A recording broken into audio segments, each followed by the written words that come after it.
Ya babu jina kwa baby ebra so say ye de Mpensenpensenmu ebeto aso medin de akwasi insia bedwafo atnaso no nyafo Charles Redu member of parliament Malaysia wo Abrem constituency, a former deputy minister for foreign affairs and regional integration. Yehwe say honorable Vondi, member of parliament Malaysia wo twifo atimokwa eso abeka yensa ene anopen.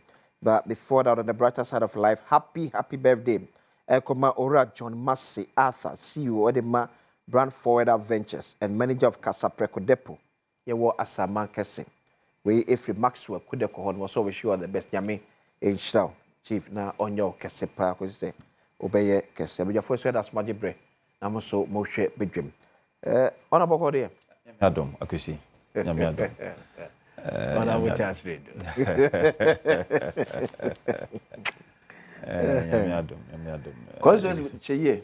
Oh, Yamiadom. Abrim, Yeguso, Kakaka, Saturday, na one of hardcore party near Feno, Kofi Sami, Ofim, Tino, Koyene, Wabodom, Saturday, Nami Wabodom. Okay. Bibia Echo Kama. Okay. It's what the how many months office name? Barely 3 months. Be Mpensenpensenmu, Busumi be Mpensenpensenmu. Yes. Are you on track with the promise now the mama? Oh, when you know correct. And I want to oh, Netian say Ukraine akusi. Time I call akensie no. Na me sure pass MPP baby. Okay. Me sure pa say Dr. Baumi abedin kunim. Nti na boa me hye no. Me henje on the fact say NPP bedin kunim Dr. Baumi abe president. Okay. Me Ma be MP. Yebenya ministers, yebenya Napo as the vice president, yebenya municipal chief executive. Na party in Shisha Bibriba na yadi ato hono na itimi ediso. But ankoba ne sa. Okay. Etoda nyankopon nenim. Wodi wo hia asem tu nenim a ono nim. Nti media nyeme bia mekeka asem no me ma sha se krapa meye. Okay. Communities a musu mu hia nsuo ene ade ma sha se a me mo mu nsuo. Biom last year me the tournament bi ba ane from already scap na ye pe talent nkola mu ni mbobo enso penyin bi eni ho a anka ombe so mo nsa de makodu pepenso eso mo kodu it me boy am say players ni bia omo bobo ye no bechem kotoko ni ade abefa players ya say omo ye omo this year so ye be sa bobium nchi say bibiri communities ni bi ho a e bia omo network or issues ni ade Medikai Makohu Gifek for on say me a member of the communication committee. Gifek share say Indra me Gifek CEO no edin komo. Wajepene say communities be to say share kwai to say impintimpi to say that they krum more network issues no on be boame na ya so intino so far ne de me wo gidie pan say promises am make e boame share mo no ya hyase ye di so. Okay. Outcome of this election is shocking. Ukraine ayemwa man dan jehunda say Dr. Baumi abelusu election MPP belusu election Dr. Baumi onye president. What now you say obelusu and I said the margin of defeat no. Menjen this MPP beti melusu elections. Akwese wo hwe ejuma na MPP aya. Eba ekwan. Eba schools are schools. Eba chese ejuma. She eba inkania electricity aye extended inkania eko communities are. Eba ye hope de say one him say a mining area New Monte ye ejuma ho. Ye ho yesa imbe yedua mbe pa so. Eba mba pharmacy ya chiche mbe bebre amom so mundua. You know, iti Ukraine cocoa so ya tu cocoa ya say cocoa growing area. You know, kroni bebre ni dua cocoa. She koko yetu koko scheme obia fe farmers ne kua obia ni age nti Ukraine results na buy ni de me wanwa but then akwesi se na onim no nyankopon nim ne nhyehyɛ onim ne nti ekoba asa nti no bibie na ebesiwa kwemu bia no o de matwedi ampon nyankopon ankasa okay nti ye de wa twemu afi ncheba 2028 besaba nti omumpo a na ibia ya obi ni akasakase binti o man ko to kra ni nti no o ma aye krado say 2028 there okay omba akoto aba e dia man. That's it. Say eba na abedi ko na me wakrata bi we free Honorable Felix Kwachi Ofosu, the member of parliament for government spokesperson on government communications and also spokesperson to the president. I was saying President Mahama consult with the Council of State on 3 petitions for the removal of the Chief Justice. So show TV this one. Krata na ora Felix Kwachi Ofosu atwere no ena da on. Krata na nyina ene say Mampani John Dramani Mahama ensa aka petitions mako miensa. Ye ni nyina e call for say yempam the current Chief Justice. Her leadership Tokonu, Georgina Tokonu, and free office as the Chief Justice of the Republic of Ghana. Now, see, I say, Mampani, I refer at the Council of State. Say, Omushena into who anamo. Na yensha kratenim, bebia, ebebo esino, yemfa embono ensi. See, we na say, Gazo say, penny fortune, I can say, Bibian sunim, and my many 12 Jumasua. Obetua na dwuma so. I know who krata na bi. Eno kra ko si me hu krata makan krata. So dey amamra kwan so na. Well, it depende se okaya omampanyin Nanado Danko Akufo-Addo. Abroad in the Juma be ye no. Professor Zan or America obian Professor Kokwasa. Kokwasa, yeah. Also the petitions are by. Sure. But then Mampenyin share petition him no share no petition we ninja na so bia into no ya the 2 baby into so far you who content near okay of the other 3 petitions now yeah content we per this letter you who content are ewo engineer so a petitioners no agina so nti yes na yempamo chief justice ni hu ye but akwesi so yetete nsem yeah ana meboa Ghana na ewe yetete nsem Oshe NDC, Oshe Omampenyin John Dramani Mahama, to me say on said you're comfortable with the current Chief Justice. You know, utie NDC form penyin for President Nankasa, Nensem Kekebi or what. On you're comfortable. Obi enim. On say Washa for the past 8 years. Yeah. And for the past for the past 12 years in here, NDC president bia enya opportunity say oba appointed chief justice. For the past 12 years. For the past 12 years. On say Omampenyin John Ejekum Kufuor and appointed Justice Akwa. Yeah. As the chief justice. Oh yeah, osa nti ne du nejuma be wie no. And no appointed Justice Redu Subai. Yeah. Just read this Nejuma baby, and friend Georgina Wood. Yeah. Inti Georgina Wood so retired 2017. Inti time na Omampenyin John Dramani Mahama ye president from 2012 to 2016 no. That time ni na no when to me appointed because now he was chief justice. Till 2017 Omampenyin Nanado Danko Akufo-Addo bae na Justice Georgina Wood na Chief Justice. Yeah. So Uncle Yobia, Uncle Becca say, Mr. Maba, Mr. Mepemia, Chief Justice, into Kona Kope baby tana. But Omampenyin Nanado Danko Akufo-Addo one yes, sir. Because Georgina Wood, none appointment was based on merit. Into Chenya, Georgina Wood didn't Juma baby, you know, and Okofa Justice Sophia Akufo. By Chief Justice. Yeah. Sophia Akufo so onso ye nejuma di bawie ye ansa na ye de Chief Justice ye by Tokonu by. Enti NDC a insam ko Supreme Court na omudi bim dia am say mra ye juma wo Ghana. Omudi nkugo am say ya pake ye the judges abase ombedi asem eman. Ba de me nkasa bebre ye de be twan content no.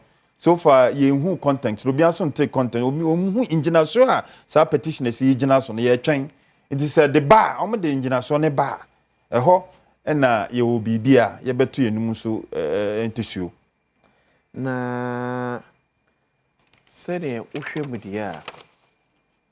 I come on Penny Bonivia said, what Danny I didn't diama a year Council of State.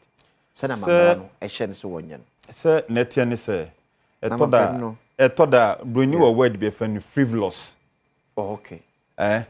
engineer Swan Kasa petitioners no Usha Kratani and I'm say last year professor of accounting or say a lawyer Professor Kukwasari Professor Azan and the petition command on Mampenyin Nanado Danko Akufo-Addo but the President Akufo-Addo share petition no or can kind krata no so answer my professor who came there professor mum and so engineer so be nim and into the infant baby na Honorable Tiadiwe, this story was published by My Joy Online on 11th February 2025. Headline here, Judiciary hasn't been fair to the NDC for 32 years. Kwachio Fosu insists. Minister of State in charge of government communications, Felix Kwachio Fosu, has claimed that the judiciary has been consistently unfair to the NDC over the past 32 years. According to him, the pattern of court rulings against the party, dating back to the era of former President J.J. Rawlings, suggests an inherent bias against the NDC. Speaking on Accra-based Channel 1 TV, Kwachio Fosu asserted that the judiciary's treatment of cases involving the NDC has been prejudiced. Quote, the Chief Justice is not at the beck and call of the President. She is the head of an independent institution. However, I have my views. And I don't think they have been fair to the NDC. For 32 years, they have consistently ruled against us, he argued. Engineer Sobeng and Honorable Felix Kwachio Fosu, they can say. Also, most of the cases are involving NDC or court. In 2012.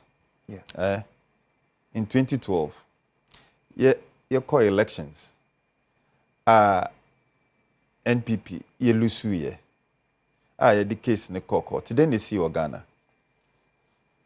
Ghana lusu court NPP kasaye Nana Akufo-Addo kase or disagree with the decision of the Supreme Court just on no mo nya adwen nanso or respect omo decision no also no mo nya adwen and so decision ma make no me respect me decision no Nana Akufo-Addo call train and then wabaye president.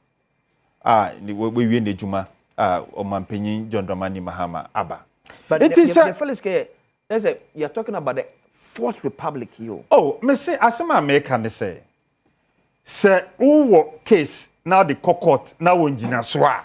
And no na ultimi call na argue case we na to asuma judges bebu ama. And they say we need so many cases in court.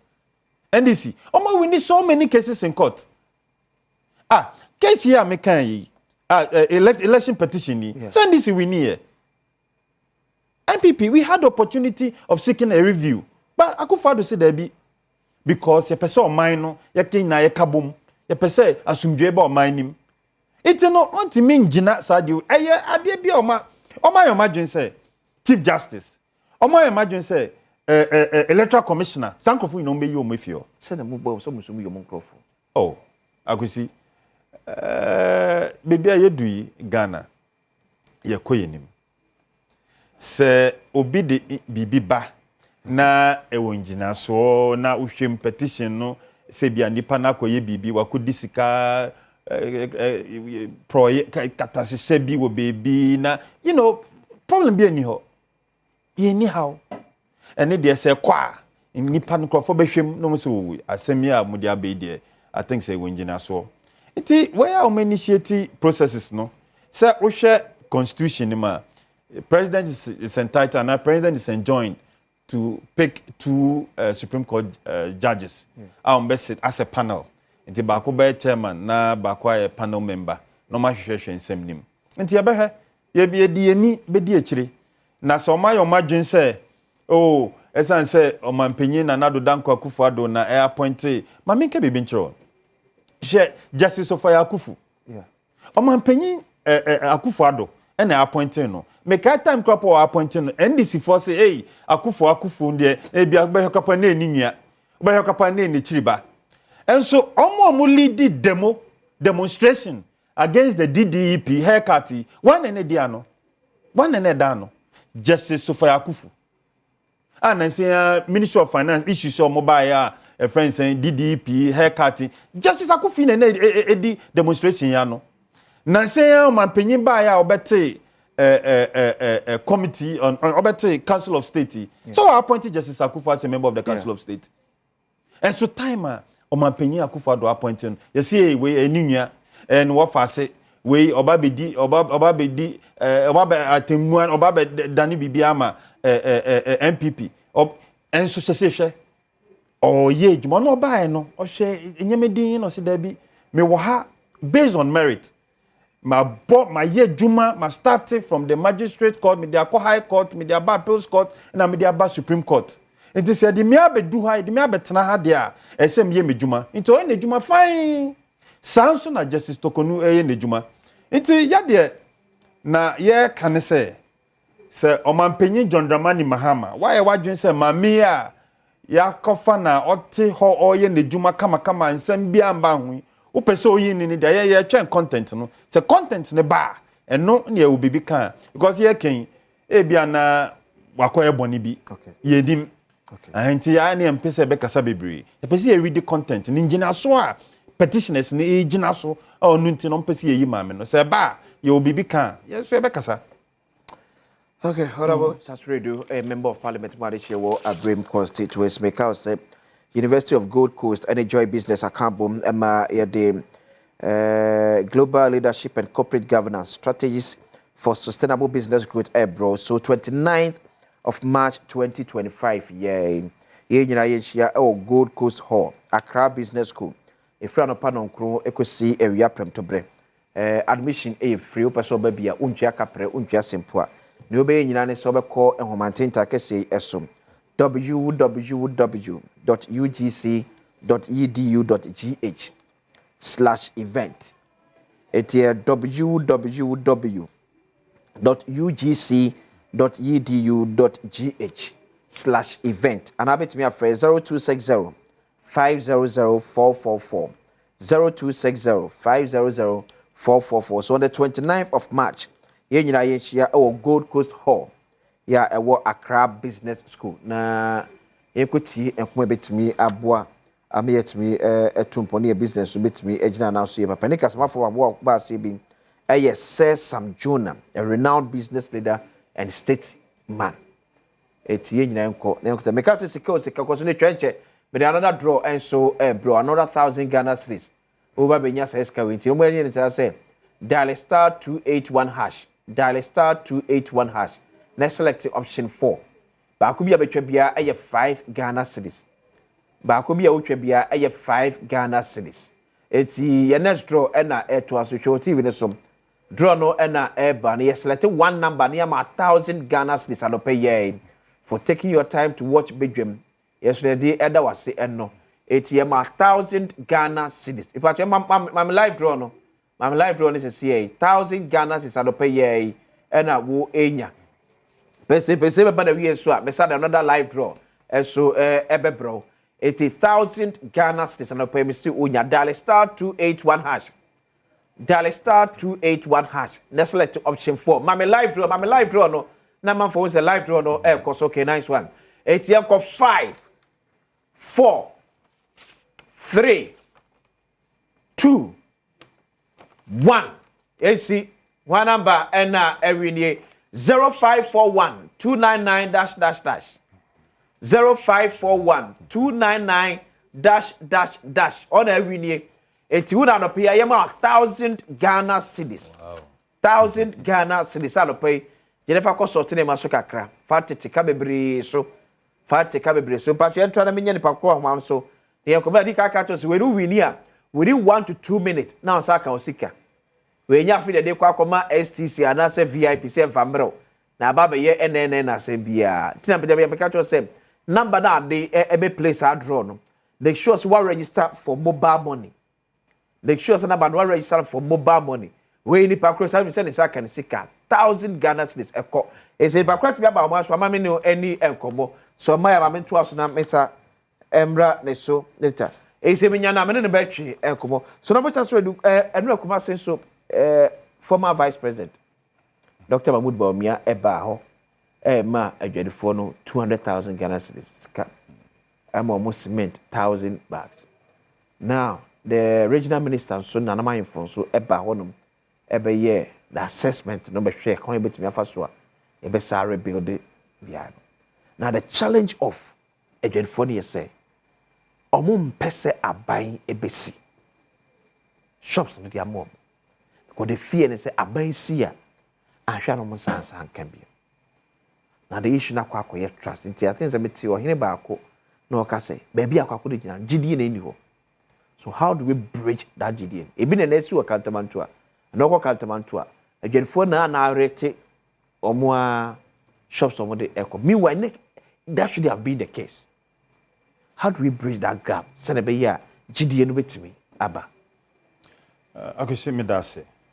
Ne krani sa eja toto enkrofo shops ne ade market ne ade em say ade a ha sa to renchem ne de me bompa say manin tuo bia because to a te say ubi biara ahye na Ghana ha em say ade a minim so share cantamanto almost every year bia bete near si eja atom o share market akese bakumase shedu market it say we share videos na hey akwisi say o akukudro so shop crapo ka ho na te say we be mapa no we ntwanhwe a because ubi biara member or ma ba beto asam kwa maso na npa o wi ni sika Rafford and Paya any Ekbo. Hello, good morning. Good morning, boss. Epacho, was that count 1,000 cities? Nice one. Now what you say? Mr. 25. 25. And when you 1,000 Ghana cities? What about Tinkwa? If you are not passing the problem, then solve the amount. But you see. Or how about never solve the amount? 1,000 cities. They were only. I am a couple of times. It's a DJ. Okay. Oh, nice one. If you consider such a can't order 1,000 message. Why? Consider now from so 8 minutes, try to be so 8 minutes. You'll be a baby. Will be a baby in the now, order call. It has about Trinqua. So, Into Ushe sa Yawia is here. Enya depa. Into the way na Ashanti Regional Minister Assembly see immediately to make her and a call. But a dear man cope ni the way na on a fire service for an air casano. Yen na yenim. Sir, fire service for ejuma omoye. Ejuma fire service for Juma say Juma fire service for 200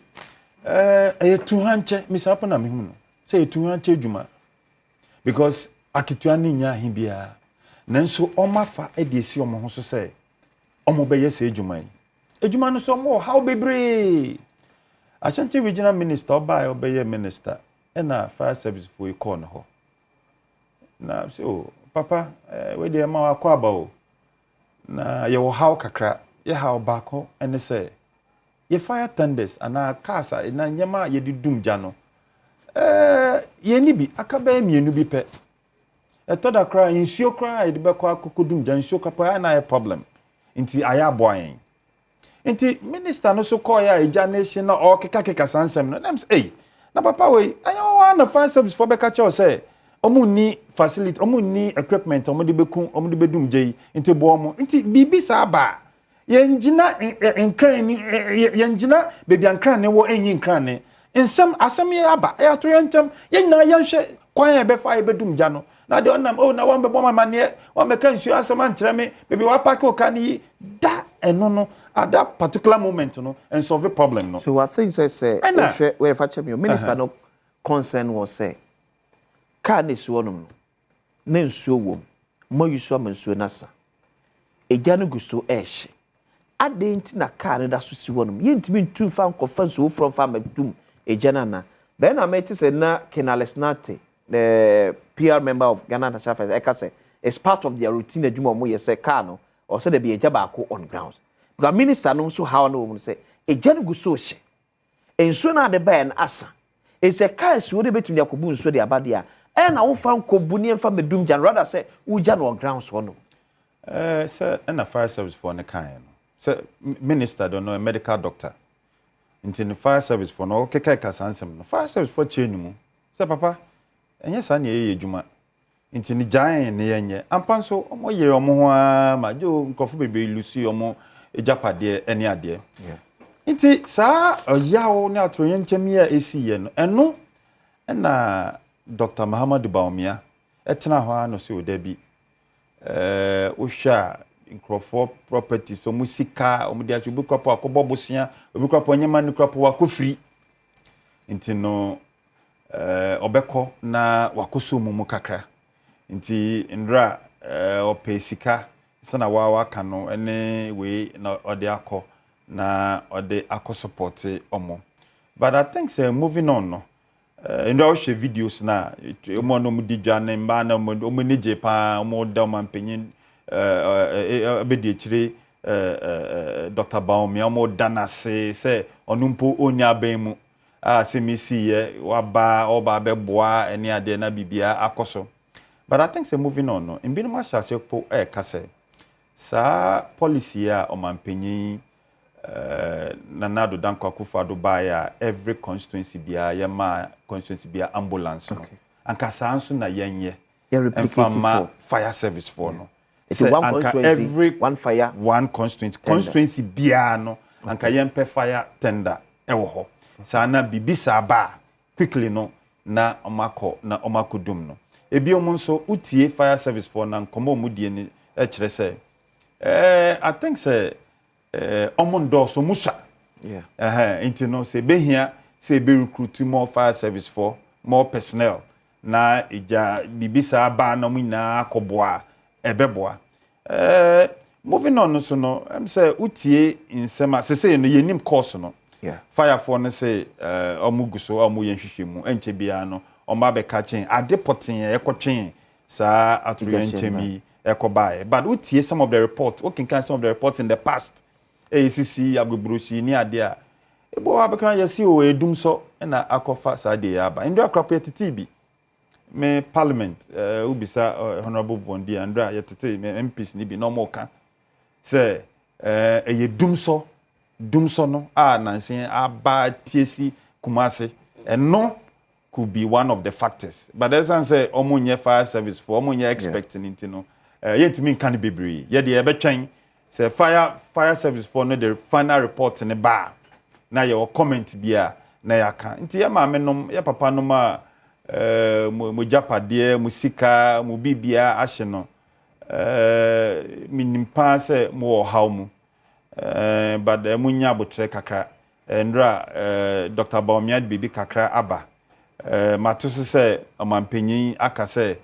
ombe yusu maslock na obia ni bibi ekaye no ya replace ya manisika na wetime agina ne naso na we nso na besa pom cho wo kan bibi akosi say akwai says nansin no dwadifo ni gidie wo politicians mu do abanya ka say mo bia enkosi ni shop ana store no aba besi no gidie nim efise yehu bida se ujai na omampenyin Dramani Mahama Kusia omo wia NDC for na edebe momo ye be chicha ma NDC for no waso nim se edum nso de MPP for na doso ho do we ye mpese be ni parties sem ni ade ba nsama nkrofo keka ebi no se ba on be chicha de ama NDC for enunti eno mo mpese aban ede ne ho eba begim no Aravodi be ko break baba mu akwa baboko de Chifo ati mokwa amrahye bedwani ehoboko nyame adom ehoboko na ma menchi atiefo woni wa ehwe yen ene no traffic am fam no kafra na esododo kafra nti hwe fonfa nchemi mate sama mantem ti ubeko break am ko break ma me ba na chifo ati mokwa amrahye bedwani na de afi no ha se nti woni enti bula bre aso ye kwa ba isi esa ujira kwa bebie tibeka sika ko so letwa ehem sane last draw ebe bro no bi so anya 1000 cedis ere atono honorable David Theophilo Dominic Vondi yeah correct a member of parliament Emma Adeshie Wotwifo ati Bokwa constituency. Honorable. Kumasi Adom fire. I didn't kind of my member Chufotimo Kwamai. Good morning. Na menshia will be biara wa Ibra wa hwe. Na Kumasi fire no. My member 1 year wo mo ho aka kuse any shedding. Now, I'm saying we've not lost any life. No. And only a dynamic say, Ubia, Mfa, a Jaisu, Mfrim. Now, when you're woman, you're my shino. I mean, for Quanya way sooner, me more mokus any shedding. Nampire me bonny say the state agencies, no. I'm here responsible like NADMO and Maslock and whatever. No. Said His Excellency John Dramani Mahama, you know. Ebetimi adru omo ho ntem na yetimi aboa wo mo anya easy o so we do once the betu so once the so kakra abuildi wadwuma kofa nneoma bi won stores akese ne nyame adum ho na ade tua on college school fees one na tua we na edakro na eja nye se bia ye wo mfumuso obi na eja ba hwiri ni nyina akono ayade a eden enti enya ade a esese obi soso na mempa ebone se yebetimi aboa na yaso masene kakra nya ade a wobetini nya ni nyina amene but yebeso enti eno so koma ye Ghana ha the way your insurance companies no aye adwuma. I don't know say what do saying that one insurance cover almost stores enura ye ko ho de ye bedwam free dwarifo ni nyina ya wo blue light ba akopɛ na no so aye insurance because so agyan. Oh my God. Oh, no. Because we say assemble to na oko make claims no.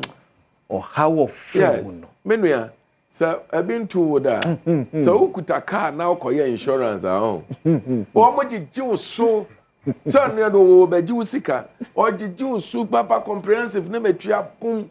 Dan bi car ba ko no kobo mu say gban na afi o mo hwe car no kura no ana ye den o matwi sa inteto de bia na me bisa me say so insurance cry ye no by force ana madam for because not it as a positive for bet you kwan mu say wo car wunya insurance ana because we na atwes kama no ono ye insurance for de maame na maame ni we no okwa akodwo bisa nse on kire ne eku ni maame no doctor for no say me kire eku maame a wo de ye dey on kire no you see into ama that's the ama you know insurance no ye no and can I say no nka we insurance for adwuma nka nipa dodo no a insure omu store nka na insurance for adwuma yes nka insurance bem na nka yebo mo ko America it happens all over the place hwe ejahihia a eshi wa America man mu no nye bi ne ehu ha o America se bom se kimu even as developed as they are nkrofo afrim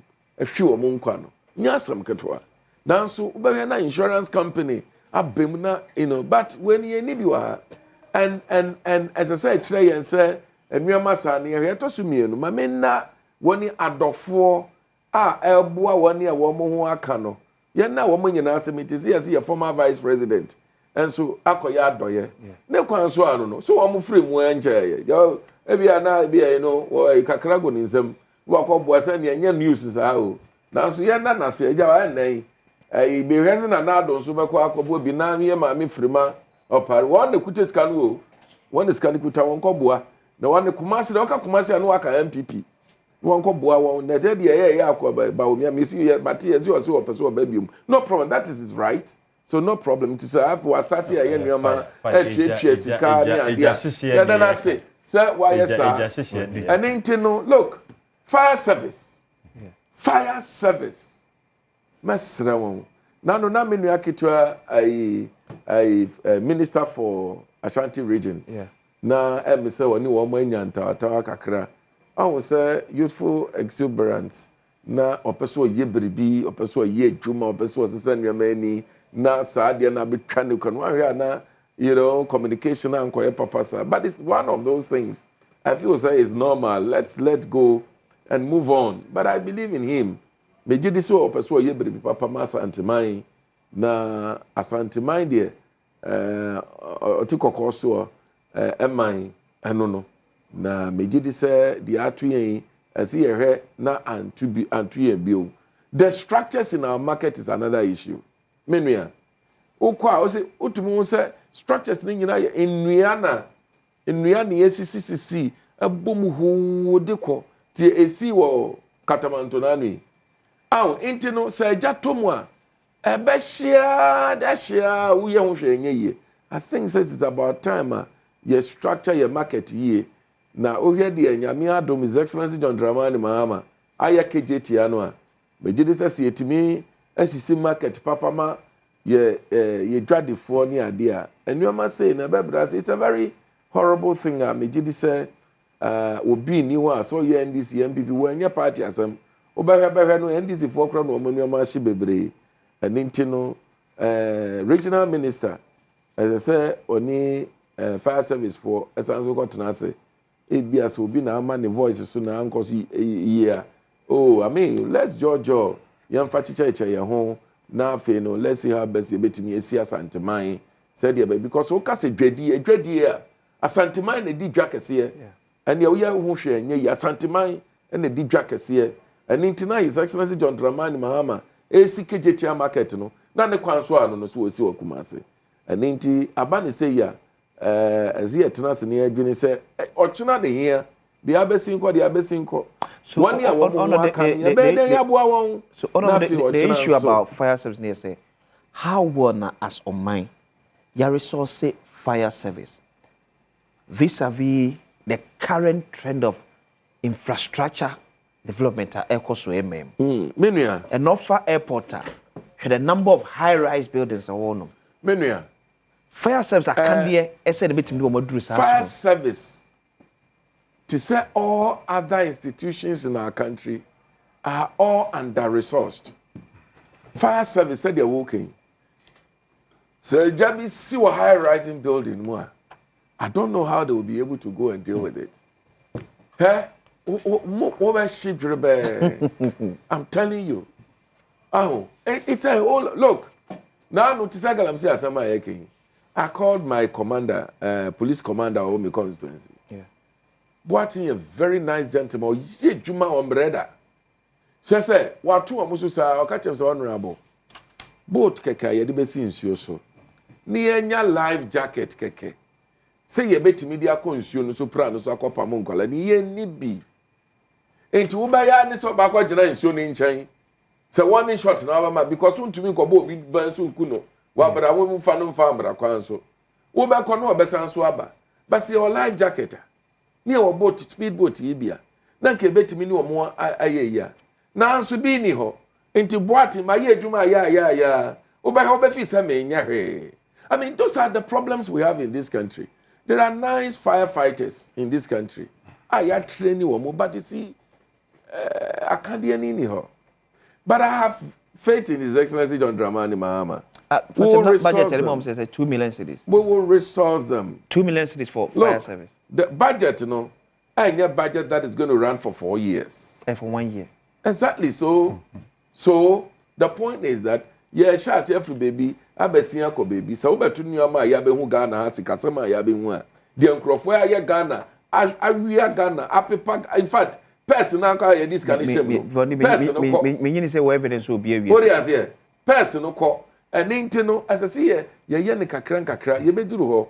But I tell you what, before His Excellency John Dramani Mahama, in the first 4 years, the second 4 years, yeah. Now another NDC government better take over, Okay. Changes will come, things will be fine. Now security services, fire service, will resource them. Military, our military needs to be taken care of, and I believe in Buama, we'll resource them.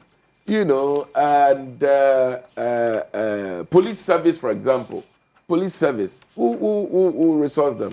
And yes, sir, this fight against illegal mining, this fight against fire, but you see, some of them can be prevented. Now, a bit so honest one prevent this year, so one can be, you will stop it from spreading. What you say? So for me, I think, sir. we have a lot of work to do in this country. And I won't sit here and say that everything is well with us. No. We have a lot of work to do. And I believe that with the right government now in power, I am so relieved. So, we will make it happen, Miriam. Okay. We'll make it happen. Now, that I'm saying, so we remove Abafom. Nyamiadum.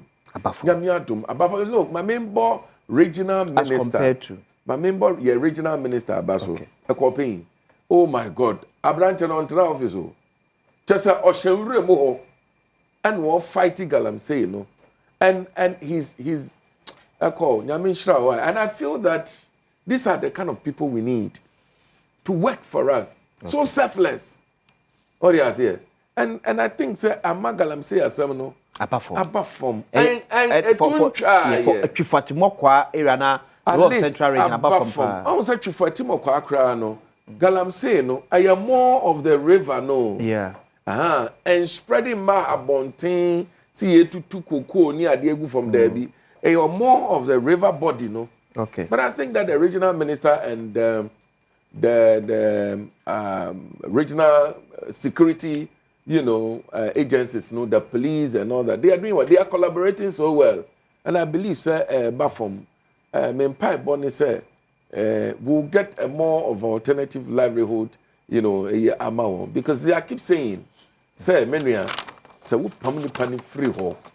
Now when you're baby, automatically he will go back because man must survive. Honorable Vondi. What do you mention as it? Mako Galamsey site. Yes. Virtually all regions now. Yeah. Galamsey also. Yeah. No crepa on a woman I be intimate country when you say. And yet alternative livelihood na boys nipe because that alternative livelihood or might be no way to their mom. That's the kind of boys ninya edi free Galamsey site no. You may be in what Ghana ha. If you can give me 2 minutes, I'll tell you what I mean. Look, at the end of 3, omutu ni nsuom. Ebi wa omu process na ni yantam and na say forest ni ade no. No omutu ye friend alluvia. No omu sisa no omu horo. Ba ko nso wo ho a eya aboba. Aboa kese ohun. Na ekofom na gold nu wom. Into omedi akofom sa. Me say yenyi wo ma won nsuo so mfiri nsuo no. Wo ma prepare asase na ni no. Yenyi wo mfiri ho. What will happen is that you be nsuo no. Okay. Ni yaji asase no ye say forest no. But on enti na me ela na ye di basema me mani or forest no no. I think said I have some level of concern assessing your fashion my live draw net was na me declare winner this year. Enti me point ni say aboba no. Yeah. Aban more boys no ho ban. Okay. Na yemfa wo mon koku aboba no mu no mu ni aboba no. Okay. And then yes a long shaft mining no. Yem protect wo mu ni aboba no. Any gold no. Okay. Ni etime yi wo mu free nsuo no so. Ni yi wo mu free forest na wo mu bubu forest no gu form no. Ni edu ma kwa aboba ni die no. But I say and no the best survive edwuma yi. 5 4 3 2 1. One I we need the last one. 0543-721 0543-721 What am I ready? So what the Galamsey no from cry. Be 1 minute be. What they say? And I be all. Na you to Newmont. Yeah, bag gold da. I think Galamsey akasa opa. Me say a bag gold da. Abrim Galamsey obi no to go. Obi no you to gold say abrim. Okay. Intino, you should know. So Krobia so are to what's that? To Krobia, Krobia you to gold no. Okay. And so who say BBC air koso. But na me issue no NDC omo kwan omo fa omo pese sa Galamsey omusian. And that's my problem. So in summer air koso na saying Ashanti region forest guard bia okohu Galamsey for okasa ye chicha ne nan. Achebe. Ye chicha ne nan. I must say I must say a water guard no my nkola water just obi adwane. But I say if you for nyame ya watch na kasa e dey share ti po we dey no fashion say to me from me so sa aka 1000 Ghana cedis oda cha straight do oda go for do better was be dey akwasi is ochina e da for be share background